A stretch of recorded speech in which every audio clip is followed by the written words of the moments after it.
जय हिंद। आज का आपका क्लास होने वाला है एसएससी जीडी का, जिसमें आपका टोटल 80 क्वेश्चन पूछा जाता है और इसका एग्जाम डेट भी आ चुका है। आपका 23 फरवरी से एसएससी जीडी का एग्जाम स्टार्ट है। मैं कहूंगा साथियों, अगर आप एसएससी जीडी में सिलेक्शन लेना चाहते हैं, एक वर्दी पाना चाहते हैं, तो आज का यह क्लास आपके लिए वरदान साबित होने वाला है। अगर आपने तैयारी अभी तक एसएससी जीडी का कुछ भी नहीं किया है, तो आज का यह क्लास आप लोग देख लीजिए। यहां से पता चलेगा आपके एग्जाम में किस लेवल का प्रश्न पूछा जाता है और कैसा तैयारी करें 23 फरवरी तक कि आपका एग्जाम क्लियर हो जाए। तो यहां से जो जो प्रश्न बताएंगे वो सीधे आपके एग्जाम के टारगेट प्रश्न, एकदम सिलेक्टेड प्रश्न एवं एकदम चुनिंदा प्रश्न है, जो कि सीधे इस बार के एग्जाम में पूछा जाएगा। तो आज का पहला प्रश्न जो कि हम हिंदी को पहले कवर करेंगे, उसके बाद रीजनिंग, उसके बाद जीके, उसके बाद मैथ को कवर करेंगे। तो आज का आपका पहला प्रश्न है, दिए गए शब्दों का विलोम शब्द चुनना है। जो आपको शब्द दिया गया है उसका विलोम शब्द चुना है, तो आयात का उल्टा क्या हो जाएगा? बिल्कुल राइट आंसर आपका। आयात का उल्टा क्या हो जाएगा? निर्यात हो जाएगा। बिल्कुल ये ऑप्शन क्या हो जाएगा? बिल्कुल राइट हो जाएगा। आयात का उल्टा क्या हो जाएगा? निर्यात हो जाएगा। ऐसे ही जवाब आप लोग को आना चाहिए। इसमें जीके का हम लोग 20 क्वेश्चन को पहले कवर करेंगे, ठीक है ना? तो 20 में से आप लोग अपना स्कोर पहले हिंदी में बताइएगा, उसके बाद जीके में, उसके बाद मैथ में। तो 20 में से कितना प्रश्न हिंदी में सही कर पाते हो? अगर आपका 15 प्रश्न तक सही हो जाता, 15 प्लस प्रश्न हिंदी में सही कर देते हो, तो यकीनन मानो कि आप अपने एग्जाम में 17-18 प्रश्न 20 में से सही करके आओगे, ठीक है ना? आपके एग्जाम में हिंदी का 20 प्रश्न पूछा जाता है, ये कवर कर लीजिएगा, ठीक है? आगे चलिए।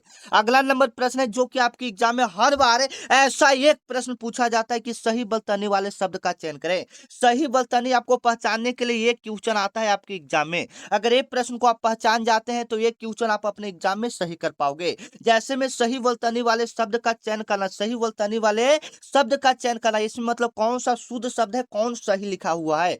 संन्यास ऐसे कभी नहीं लिखाएगा, गलत है। संन्यास ऐसे कभी नहीं लिखाएगा, गलत है। ये संन्यास कभी नहीं लिखाएगा। संन्यास आपका बिल्कुल ऐसे लिखाएगा, सी ऑप्शन की तरह सही आपका होगा। देखिए, स के ऊपर बिंदु रहेगा, आधा न रहेगा, वही वाला संन्यास आपका बिल्कुल सही रहेगा। एक आपका ज्यादातर उज्जवल पूछा जाता है कि उज्जवल का सही वर्तनी शब्द कौन सा होगा। तो उज्जवल कैसे सही होता है? जिसमें डबल जय आधा रहता है, ठीक है? मतलब उसमें दो गो जय आधा रहेगा, वही उज्जवल सही होगा। ये वाला आपकी एग्जाम में कई बार रिपीट हो चुका है, उज्जवल वाला, इसलिए मैं आपको बता दे रहा हूँ। थोड़ा सा अच्छा से देख लीजिएगा, क्योंकि एसएससी जीडी के सीधे टारगेट पर प्रश्न सीधे इस बार की एग्जाम में देखने को मिल सकता है। तो यहाँ पर आप पहचानना सीख गए, सही वर्तनी वाला आपको सही से पहचाना है, कौन सा सही लिखा हुआ है। अगर आप पहचान जाते हैं तो ये क्वेश्चन आपका यहाँ से सही होगा। हर साल हिंदी में सही वर्तनी से एक प्रश्न पूछा जाता है, ठीक है ना? ये क्लियर कर लीजिए। मतलब यहाँ से एक प्रश्न आना है तो आना ही, यह मेरा लिख कर ले लीजिए, ठीक है? आगे चलिए। अगला नंबर प्रश्न क्या करा है? 3 नंबर आपका प्रश्न है जो कि सीधे इस बार के एग्जाम में पूछा जाएगा। सवाल क्या कर रहा है? दिए गए वाक्यांश, वाक्यांश मतलब जो वाक्य दिया गया है उसके लिए एक शब्द को आपको चुना है। उसके लिए एक शब्द क्या होगा? तो वाक्य आपका क्या कह रहा है? जिसका कोई शत्रु ना हो। जिसका कोई शत्रु ना हो उससे हम लोग क्या कहते हैं? बिल्कुल इंपॉर्टेंट क्वेश्चन है। जिसका कोई शत्रु ना हो उससे हम लोग क्या कहते हैं? आप लोग भी कमेंट में जवाब देते चलेंगे ताकि आपका स्कोर ज्यादा हो। दिए गए वाक्यांश के लिए एक शब्द चुने जिसका कोई शत्रु ना हो, उससे हम लोग अजात शत्रु कहते हैं। ए ऑप्शन आपका क्या हो जाएगा? बिल्कुल राइट हो जाएगा। जिसका कोई शत्रु ना हो उससे हम लोग क्या कहते हैं? अजात शत्रु कहते हैं। आपको पहले क्लियर कर दे हिंदी में कहां कहां से प्रश्न पूछे जाते हैं। सबसे पहले आपका स्टार्ट होता है मुहावरा से। कहां से स्टार्ट होता है? मुहावरा से। शुद्ध व तनिष्ठ शब्द जो अभी आपको पीछे बताएं, शुद्ध और अशुद्ध शब्द से होता है, और अनेक शब्दों के लिए एक शब्द होता है, लुकोक्ति से होता है। यहाँ सबसे आपके एग्जाम में प्रश्न पूछे जाते हैं, ठीक है ना? जैसा जैसा यहाँ पर अभी आएगा मैं आपको बताऊंगा कि ये प्रश्न को देख लीजिए, ये आपके एग्जाम में आता है। जो इंपॉर्टेंट है मैं वही प्रश्न आपको करवा रहा हूँ, ठीक है ना? जो आपके एग्जाम में आ सकता है। जैसे में जिसका कोई शत्रु ना हो, ये कई बार रिपीटेड हो चुका आपके एग्जाम में प्रश्न, ठीक है ना? इसलिए इसको देख लीजिएगा, अजात शत्रु हो जाएगा, ठीक है? आगे चलिए। अगला नंबर सवाल क्या है? 4 नंबर आपका सवाल देखिए, मुहावरा से आ गया। मुहावरे का अर्थ व्यक्त करें, और ये वाला सवाल 25 के एग्जाम में पूछा गया है। 2025 का जो एसएससी जीडी का एग्जाम हुआ था उसमें यह सवाल पूछा जा चुका है कि गागर में सागर भरना। गागर में सागर भरना मुहावरे का अर्थ क्या है? एकदम पॉपुलर सवाल है। गागर में सागर भरना मुहावरे का अर्थ क्या होगा? बिल्कुल राइट आंसर है, थोड़े में बहुत कुछ कह देना। मतलब थोड़ा सा बात है लेकिन आप उसमें बहुत कुछ कह दें, यानी गागर में सागर भर दिए। और आपका भी एग्जाम एग्जाम 23 फरवरी से स्टार्ट है, तो अब ज्यादा समय नहीं बचा है, तो आप लोग भी गागर में सागर भर दीजिए। मतलब थोड़ा सा समय बचा है, लेकिन उसमें इतना पढ़ना है आपको कि सिलेक्शन ले लेना है, ठीक है ना। मतलब अब क्या करना है, दिन रात मेहनत करते रहिए 23 फरवरी तक। तो कैसे भी मतलब हो सकता है 23 फरवरी के बाद आपका एग्जाम हो, लेकिन एक डेट हम लोग लेकर चलते हैं, 23 फरवरी से मान लीजिए कि आपका एग्जाम स्टार्ट है। मेहनत खूब कीजिए इस बार, अगर सिलेक्शन लेना है तो। मैं अपने ओर से कह रहा हूँ, अपना बड़ा भाई मानकर कह रहा हूँ आपको कि इस बार सिलेक्शन लेना है तो इस बार आपको पढ़ना पड़ेगा, क्योंकि कितने सारे बच्चों ने फॉर्म डाला है। तो आप समझ सकते हैं, आप उतना कैटेगरी मान लीजिए लगभग 52 लाख प्लस इसका फॉर्म फिल हुआ है। मतलब हम लगभग के आसपास बता रहे हैं 52 लाख में आप आ रहे हो, ठीक है ना। 52 लाख में से आपको एक सीट पक्की करनी है, आप समझ सकते हैं, ठीक है ना। कितना डिफिकल्ट है, लेकिन मेहनत कीजिएगा तो सब कुछ संभव है, ठीक है। आगे चलिए, अगला क्वेश्चन है जो कि सीधे आपके एग्जाम में आएगा, जो कि सीधे आपके एग्जाम के लिए काफी इंपॉर्टेंट है। ऐसा एक प्रश्न हिंदी में पूछा जाता है, दिए गए शब्द का पर्यायवाची शब्द चुने। पर्यायवाची का मतलब होता है समान अर्थ वाला को आपको चुनना है। जैसे में कमल का है, तो कमल का और कौन सा समान अर्थ यहाँ पर हो जाएगा। तो कमल को जलद नहीं बोलते, नहीं बोलते हैं, जल्दी नहीं बोलते हैं, वरिद नहीं बोलते हैं, जलज बोलते हैं। कमल को और हम लोग क्या बोलते हैं, जलज बोलते हैं। बी ऑप्शन इसका क्या हो जाएगा, बिल्कुल राइट हो जाएगा। कमल को और हम लोग क्या बोलते हैं, जलज बोलते हैं। बी ऑप्शन इसका क्या हो जाएगा, बिल्कुल राइट हो जाएगा। चलिए अगला नंबर सवाल है, आप लोग भी अपना स्कोर कमेंट में साझा करते जाएंगे, ठीक है। चलिए अगला नंबर सवाल क्या करें, अगला नंबर सवाल है, दिए गए शब्दों का विलोम शब्द चुनना है। विलोम शब्द से आपके एग्जाम में 2-3 प्रश्न पूछ लिया जाता है, जैसे में आप यहाँ पर देख सकते हैं। दिए गए शब्दों का आपका विलोम चुनना है, यानी प्रहार दिया हुआ है, प्रहार का उल्टा क्या होता है, बिल्कुल राइट आंसर आपका आ रहा है। जैसे कोई आपका प्रहार कर रहा था, उसका उल्टा रक्षा करना हो जाएगा ना, रक्षा करना। बी ऑप्शन आपका क्या हो जाएगा, बिल्कुल राइट हो जाएगा। और अभी तक चैनल को सब्सक्राइब नहीं किए हैं तो चैनल को सब्सक्राइब कर लीजिएगा, क्योंकि इस पर डेली 23 फरवरी तक आपको एसएससी जीडी का सुबह 8 बजे और शाम में 8 बजे रोजाना रिवीजन क्लास मिलेगा, जिसके करने के बाद आपका रिजल्ट बेहतर होगा, ठीक है ना। आप घर पर भी पढ़ाई कीजिए और जो हम क्लास देते हैं उसको भी रिवीजन कर लीजिए, तो इस बार रिजल्ट जरूर है कि होगा तो होगा, ठीक है ना। बस मेहनत कीजिएगा तो जरूर होगा, ठीक है ना। तो सब्सक्राइब कर लीजिए और डेली अपनी तैयारी को इस चैनल के साथ जोड़ लीजिए। सुबह शाम आपका रिवीजन होगा इस क्लास से, जो कि आपके एग्जाम के लिए काफी इंपॉर्टेंट होगा, ठीक है। क्योंकि जो हम प्रश्न बताते हैं वो आपके एग्जाम में आया हुआ प्रश्न रहता है एवं आने का संभावना रहता है, ठीक है ना। तो एकदम 100 में से 90% चांस बनता है कि यह प्रश्न आपके एग्जाम में आएगा, जो मैं बताता हूं, ठीक है ना। चलिए अगला नंबर सवाल क्या करा है, 7 नंबर आपका सवाल है, रिक्त स्थान वाला कभी कभी दे देता है भरने के लिए। रिक्त स्थानों को भरे सफलता पाने के लिए डॉट डॉट डॉट डॉट करना पड़ता है। सफलता पाने के लिए क्या करना पड़ता है, देखिए यहाँ पर भी आपका क्वेश्चन है, और आपको सफलता पाना है तो आपको कड़ी परिश्रम करना पड़ेगा। क्या करना पड़ेगा, परिश्रम करना पड़ेगा, ये बिल्कुल राइट आंसर है। और आपको नौकरी पाना है, एसएससी जीडी में एक सीट पक्की करना चाहते हैं तो परिश्रम तो आपको करना पड़ेगा। देखिए क्या उसको बोलते हैं कि कुछ पाने के लिए कुछ खोना भी पड़ता है, ठीक है ना। कुछ पाने के लिए कुछ खोना भी पड़ता है, तो आपको वही काम है, नींद गवा दीजिए, चैन गवा दीजिए, लेकिन पढ़ाई कीजिए और एसएससी जीडी में इस बार सिलेक्शन लीजिए। जब आप वर्दी पहनकर अपने घर पर आओगे तो जो चेहरे पे मुस्कान होगी वो देखने लायक होगा, ठीक है। तो मेहनत इतनी करनी है, सफलता इस बार आपके कदम चूमे, ठीक है। सफलता पाने के लिए क्या करना पड़ता है, तो परिश्रम करना पड़ता है, ये बिल्कुल यहाँ पर भरना भी है और आपके एग्जाम में पूछा गया भी सवाल है। तो याद रखिएगा, सफलता पाने के लिए परिश्रम करना पड़ता है। बी ऑप्शन इसका क्या हो जाएगा, बिल्कुल राइट हो जाएगा। 8 नंबर देखिए, यहाँ पर शुद्ध वर्तनी वाला शब्द से आपके एग्जाम में कौन कौन सा प्रश्न पूछा जाता है। जैसे में श्रृंगार वाला भी आपके एग्जाम में पूछा गया सवाल है, सही वर्तनी वाले शब्द का चयन करें। मतलब यहाँ पर कौन सा सही है, यहाँ से तो एक प्रश्न मेरा लिख कर ले लीजिए, यहाँ से एक प्रश्न आपके एग्जाम में आएगा। सही वर्तनी वाले शब्द का चयन करना है, तो इसमें कौन सा श्रृंगार सही लिख, सब तो आपको एक ही लग रहा है कि सब तो एक ही जैसा लिखा है, कौन सा यहाँ पर सही होगा, तो ध्यान से देखना है। जैसे में श्रृंगार, श्रृंगार आपका कैसे लिखाएगा, जैसे में ये तो श्रृंगार पहले गलत हो जाएगा, चंद्रबिंदु वाला कभी नहीं श्रृंगार होगा, ये देख लीजिएगा, ठीक है ना।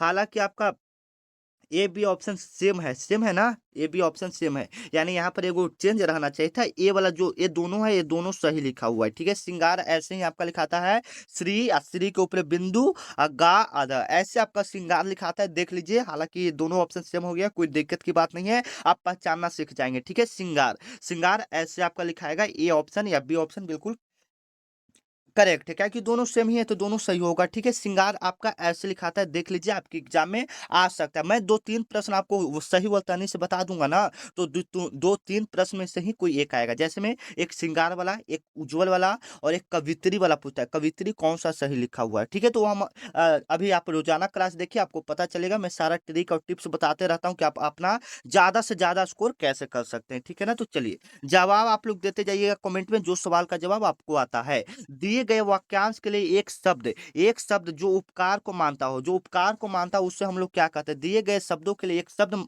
लिखिए जो उपकार को मानता हो, जो उपकार को मानता है उसे हम लोग क्या कहते हैं?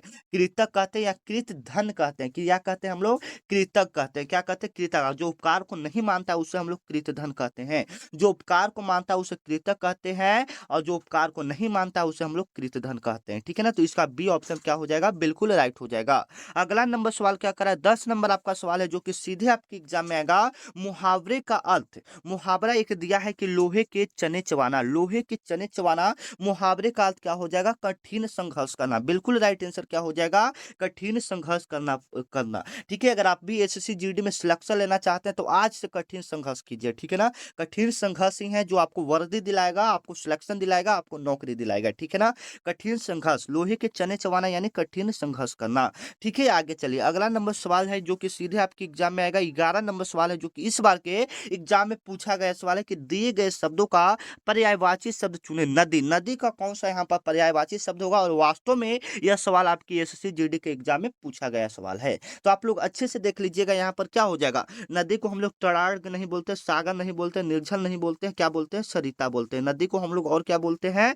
सरिता बोलते हैं। ए ऑप्शन आपका क्या हो जाएगा? बिल्कुल राइट हो जाएगा। नदी को और हम लोग क्या बोलते हैं? सरिता बोलते हैं। ए ऑप्शन आपका क्या हो जाएगा? बिल्कुल राइट हो जाएगा। नदी को हम लोग और क्या बोलते हैं? सरिता बोलते हैं। दिए गए शब्दों का पर्यायवाची शब्द चुनना है नदी। नदी का उल्टा क्या मतलब नदी को और हम लोग क्या बोल सकते हैं? उसका समान अर्थ सरिता होता है। ए ऑप्शन बिल्कुल करेक्ट हो जाएगा। अगला नंबर सवाल को चलते हैं जो कि सीधे आपके एग्जाम में आने वाला सवाल है। 12 नंबर सवाल है। दिए गए शब्दों का विलोम शब्द चुने। दिए गए शब्दों का विलोम शब्द चुनना है, उल्टा शब्द चुनना है। ठीक है, कौन सा शब्द चुना है? उल्टा शब्द चुना है, कृत्रिम। कृत्रिम का कृत्रिम का उल्टा क्या होगा? दिए गए शब्दों का विलोम शब्द चुने, कृत्रिम का उल्टा बताइए। कृत्रिम मतलब यानी मानव द्वारा बनाया गया चीज, तो उसका उल्टा हो जाएगा प्राकृतिक। कृत्रिम का उल्टा क्या हो जाएगा? प्राकृतिक। ये सभी को पता है। बी ऑप्शन आपका क्या हो जाएगा? बिल्कुल राइट होगा। मैं आशा करता हूं कि आपका 20 में से हिंदी में मतलब कम से कम 16-17 स्कोर हो जाएगा। ठीक है ना? ऐसे आप सिंपल भी पढ़ के जाते हैं हिंदी में एसएससी जीडी का एग्जाम देने, तो 15 प्लस सही करके आओगे, क्योंकि जो लेवल रहता है क्वेश्चन का, अगर आप थोड़ा सा भी मेहनत हिंदी में कर दोगे तो आपका 15-16 सही होके आ जाएगा। ठीक है, आगे चलिए। 13 नंबर आपका सवाल क्या है? 13 नंबर आपका सवाल थोड़ा सा इंपॉर्टेंट है, आपको देखना चाहिए। ठीक है, वाक्यांश के लिए एक शब्द पूछ रहा है कि जो वाक्य दिया गया है उसके लिए एक शब्द क्या होगा? जिसके आने की तिथि न हो, जिसके आने की तिथि न मालूम हो, उससे हम लोग क्या कहते हैं? अतिथि बोलेंगे। बताइए तो, क्या आगंतुक बोलेंगे या मेजबान बोलेंगे या पथिक बोलेंगे? तो बिल्कुल राइट आंसर हो जाएगा, जिसके आने की तिथि न मालूम हो उसे हम लोग अतिथि कहते हैं। और आप लोग एक बार कमेंट करके बताइएगा आप लोग को क्लास कैसा लग रहा है। ठीक है, अगर क्लास एक बार अच्छा लग रहा है तो कमेंट करके बता दीजिएगा, या कुछ दिक्कत है तो आप वो भी बता दीजिएगा ताकि मैं सुधार कर पाऊँ। ठीक है ना? क्योंकि आप लोग देखेंगे, आप लोग मेरे गलती को बताएंगे कि हाँ सर आप एक गलती करें, तो मैं वो गलती को सुधारने का कोशिश करूंगा। ठीक है ना? तो बताइएगा आप लोग को क्लास कैसा लग रहा है, या कुछ मिस्टेक या कुछ दिक्कत है तो एक बार कमेंट जरूर कीजिएगा। ठीक है, चलिए, क्योंकि आप ही लोग तो हैं तो बता पाएंगे कि हाँ सर ये गलती है। देखिए यहाँ पर भी, वाह क्या इंपॉर्टेंट क्वेश्चन आपके सामने आया। ये वेरी वेरी इंपॉर्टेंट क्वेश्चन है। सही वल्तनी वाले शब्द का चयन करें। सही वल्तनी वाले शब्द का चयन करें, एकदम बताना है। देखते हैं कितने बच्चे, पहले आप लोग जवाब दीजिए, उसके बाद हम बताएंगे कौन सा इसमें सही होगा। बताइए कि परलौकिक इसमें कौन सा सही लिखा है? परलौकिक, यहाँ पर 4 ऑप्शन दिया है और 4 ऑप्शन में से कौन सा परलौकिक सही लिखा हुआ है? देखते हैं आप लोग कितना राइट आंसर दे पाते हैं। एक बच्चे का ये आ रहा है, सबसे पहले तो आपका गलत हो गया बाबू, थोड़ा सा और मेहनत कीजिए तो सही होगा। एक बच्चे का सी आ रहा है, नहीं होगा, सी नहीं होगा, ये भी गलत है। अब बताइए, अब 2 ऑप्शन बचा है, 2 में से अब आप बताइए बी वाला सही होगा या डी वाला? परलौकिक कौन सा सही लिखा हुआ है? तो परलौकिक यहाँ पर बिल्कुल राइट आंसर आप लोग का हो जाएगा। बी वाला बिल्कुल क्या लिखा हुआ है? सही लिखा है।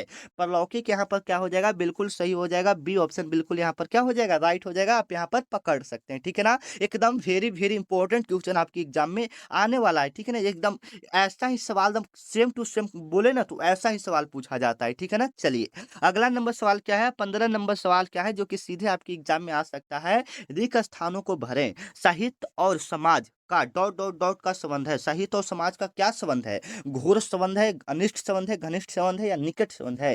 तो आपका आंसर बिल्कुल राइट हो जाएगा, घनिष्ठ संबंध है। साहित्य और समाज का कैसा संबंध है? घनिष्ठ संबंध है। सी ऑप्शन इसका क्या हो जाएगा? बिल्कुल राइट हो जाएगा।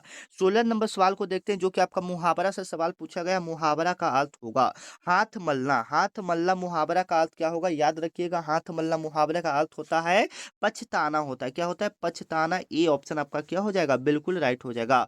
हाथ मलना मुहावरे का अर्थ क्या हो जाएगा? पछताना। सभी बच्चे को पता है, ये बिल्कुल राइट आंसर हो जाएगा। ठीक है, आगे चलिए। 17 नंबर आपका सवाल क्या करा है? 17 नंबर आपका सवाल है, दिए गए शब्द का पर्यायवाची शब्द चुने। सूर्य, सूर्य का और हम लोग क्या जानते हैं? सुधांशु बोलेंगे? नहीं बोलेंगे। शशांक बोलेंगे? नहीं बोलेंगे। अंबर बोलेंगे? नहीं बोलेंगे। क्या बोलेंगे? दिवाकर बोलेंगे, रवि बोलेंगे, प्रभाकर बोलेंगे, दीनानाथ बोलेंगे। ये सब हम लोग सूर्य का पर्यायवाची बोलते हैं। ठीक है, सूर्य का पर्यायवाची दिवाकर यहाँ पर बिल्कुल राइट होगा।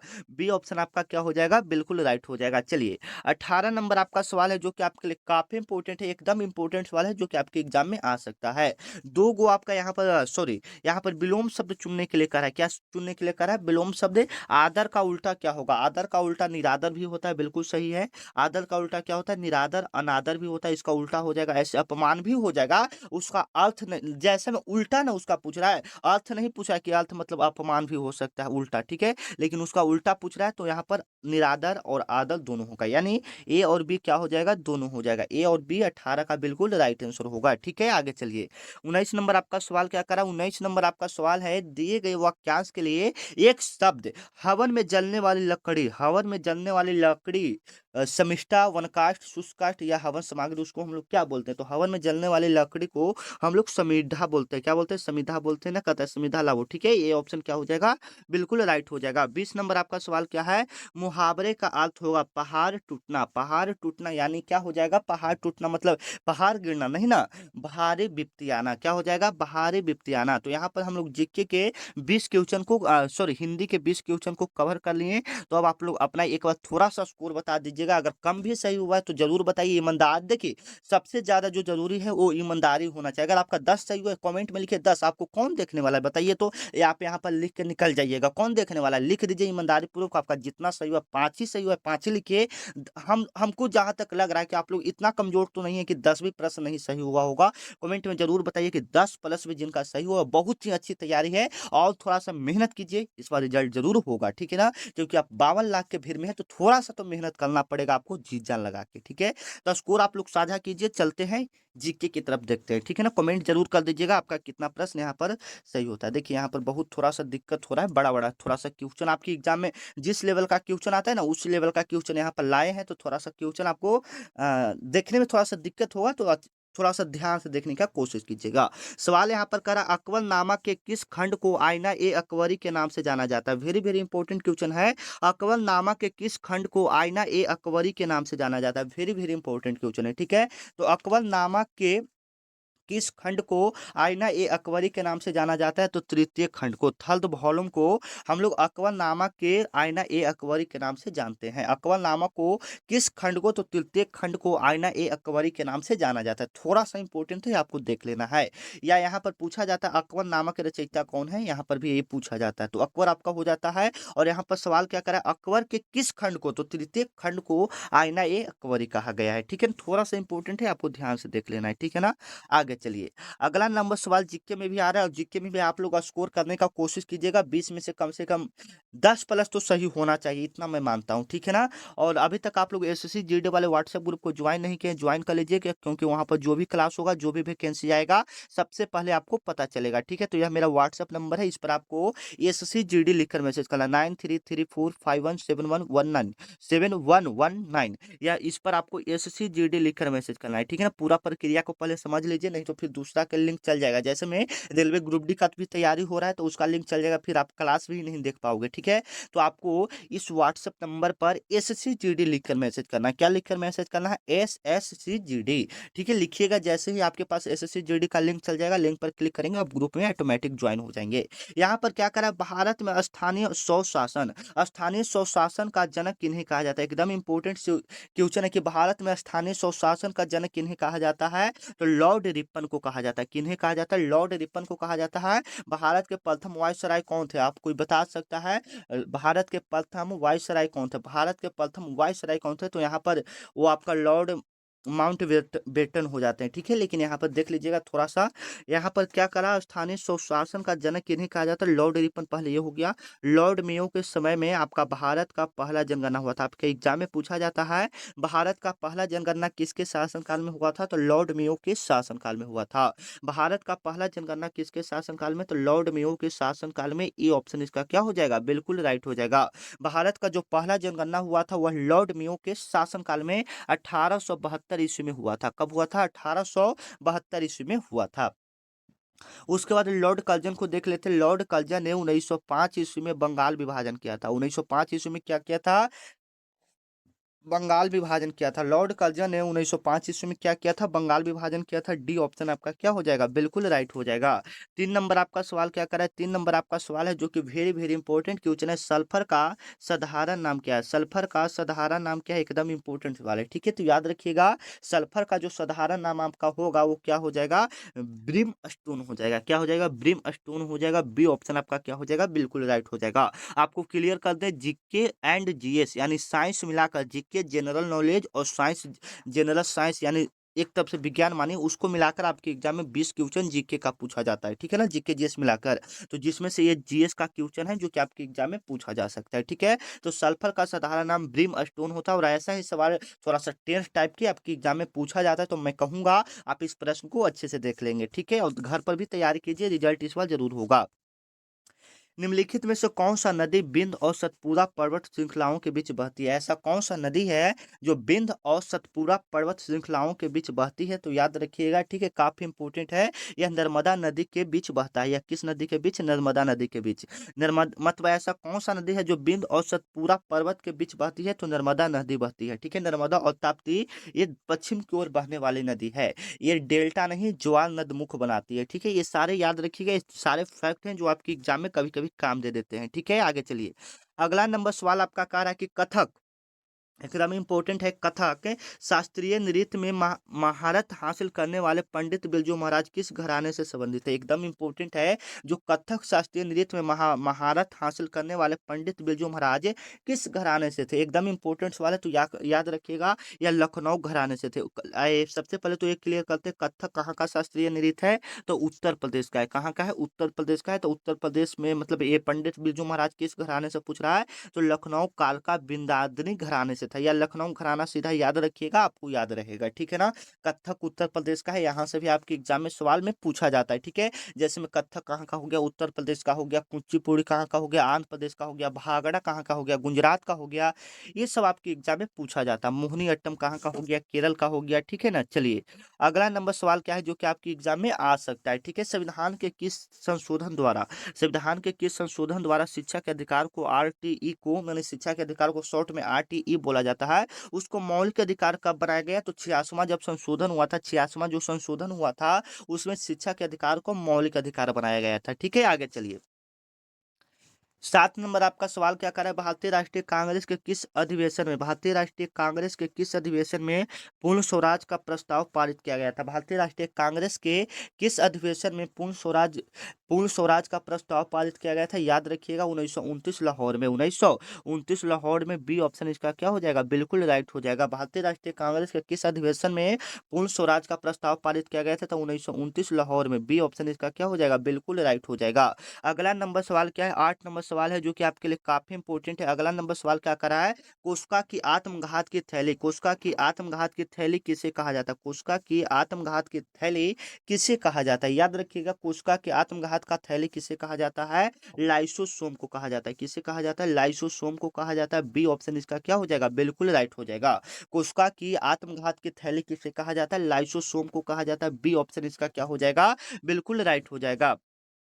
चलिए, 9 नंबर आपका सवाल है कि विश्व का सबसे गहरा गहरा गहरा गल्फ मौरियान ट्रेंच, या सीधा हम लोग समझ सकते हैं गहरा महासागर कौन सा है, गहरा महासागर कौन सा है, तो याद रखिएगा प्रशांत महासागर। या विश्व का सबसे बड़ा महासागर प्रशांत महासागर है, जिसका क्षेत्रफल 16 करोड़ 53 लाख वर्ग किलोमीटर है, ठीक है, काफी इंपोर्टेंट है। और सबसे छोटा पूछेगा तो आर्कटिक महासागर है, याद रखिएगा। चलिए, 10 नंबर आपका सवाल है कि अलाई दरवाजा का निर्माण किसने करवाया था, किस सुल्तान ने अलाई दरवाजा का निर्माण करवाया था? एकदम इंपॉर्टेंट क्वेश्चन है, तो याद रखिएगा अलाउद्दीन खिलजी ने करवाया था। सी ऑप्शन इसका क्या हो जाएगा, बिल्कुल राइट हो जाएगा। अलाई दरवाजा का निर्माण किसने करवाया था? तो अलाउद्दीन खिलजी ने कराया था। अ से अलाई दरवाजा, अ से अलाउद्दीन खिलजी, ऐसे याद रखिएगा, ठीक है। चलिए, ओजोन परत की मोटाई मापने के लिए किस मतलब मापने का इकाई क्या है? ओजोन परत की मोटाई मापने का इकाई क्या हो जाता है? तो याद रखिएगा डप्सन हो जाता है। क्या होता है? डप्सन एक इकाई है जो कि ओजोन परत की मोटाई को नापता है। बी ऑप्शन आपका क्या हो जाएगा, बिल्कुल राइट हो जाएगा। अगला नंबर सवाल क्या है? दुधवा राष्ट्रीय उद्यान उत्तर प्रदेश के किस जिला में स्थित है? सबसे पहले तो एक क्लियर करेंगे, दुधवा राष्ट्रीय उद्यान है कहाँ में? तो उत्तर प्रदेश में। दुधवा राष्ट्रीय उद्यान किस राज्य में है? उत्तर प्रदेश में। या किस जिला में स्थित है? तो लखीमपुर खीरी में। कहाँ में है? लखीमपुर खीरी में है। ए ऑप्शन आपका क्या हो जाएगा, बिल्कुल राइट हो जाएगा। दुधवा राष्ट्रीय उद्यान उत्तर प्रदेश के किस जिला में स्थित है? तो लखीमपुर खीरी में है। ए ऑप्शन आपका क्या हो जाएगा, बिल्कुल राइट हो जाएगा। और आप लोग अभी तक टेलीग्राम ग्रुप को ज्वाइन नहीं किए हैं, डिस्क्रिप्शन में लिंक दिया रहेगा, आप वहां से जाकर ज्वाइन हो सकते हैं, ठीक है ना। क्योंकि जो भी क्लास होगा आपको वहां सबसे पहले पता चलेगा, ठीक है ना। दुधवा राष्ट्रीय उद्यान उत्तर प्रदेश के किस जिला में स्थित है? लखीमपुर खीरी में स्थित है, ठीक है। आगे चलिए, 13 नंबर आपका सवाल है जो कि आपके लिए काफी इंपॉर्टेंट है। भारतीय अर्थव्यवस्था में रेपो रेट कौन तय करता है? मतलब आज भारतीय अर्थव्यवस्था में जो रेपो रेट है वह कौन तय करता है? तो ये आपका आरबीआई करता है, भारतीय रिजर्व बैंक करता है, जिसका स्थापना 1 अप्रैल 1935 ईस्वी को हुआ था। इसका मुख्यालय आपका मुंबई में है, ठीक है, याद रखिएगा। 14 नंबर आपका सवाल है जो कि आपके लिए काफी इंपॉर्टेंट है। 14 नंबर सवाल क्या करा है? अद्वैतवाद के सिद्धांत का प्रतिपादक कौन था? अद्वैतवाद के सिद्धांत का प्रतिपादक कौन था? तो याद रखिएगा शंकराचार्य हो जाएंगे, शंकराचार्य हो जाएंगे। सी ऑप्शन आपका क्या हो जाएगा, बिल्कुल राइट हो जाएगा। अगले नंबर सवाल को चलते हैं जो कि आपके लिए काफी इंपॉर्टेंट है। प्रकाश की चाल सर्वाधिक किस माध्यम में होता है? सबसे अधिक किस माध्यम में प्रकाश का चाल होता है? स्पीड सबसे ज्यादा किस में होता है? तो निर्वात में होता है। किस में होता है? वैक्यूम में होता है, यानी निर्वात में होता है। याद रखिएगा कितना होता है? तो 3 लाख किलोमीटर प्रति सेकेंड होता है। 3 लाख किलोमीटर प्रति सेकेंड होता है। किलोमीटर की हम बात करें, ठीक है ना, ऐसे 3 × 10⁸ मीटर प्रति सेकेंड होता है। सत्यार्थ प्रकाश के लेखक कौन है? सत्यार्थ प्रकाश के लेखक कौन है? काफी इंपॉर्टेंट है, याद रखिएगा दयानंद सरस्वती है। सत्यार्थ प्रकाश के लेखक कौन है? दयानंद सरस्वती। या आज समाज का स्थापना किसने किया था? दयानंद सरस्वती ने किया था। सत्य शोधक समाज का स्थापना किसने किया था? राजा राम मोहन राय ने किया था, ठीक है ना। चलिए, इंसुलिन की कमी से कौन सा रोग होता है? इंसुलिन की कमी से कौन सा रोग होता है? याद रखिएगा इंसुलिन की कमी से आपका मधुमेह होता है। इंसुलिन की कमी से क्या होता है? मधुमेह होता है। बी ऑप्शन आपका क्या हो जाएगा, बिल्कुल राइट हो जाएगा। इंसुलिन की कमी से कौन सा रोग? मधुमेह होता है।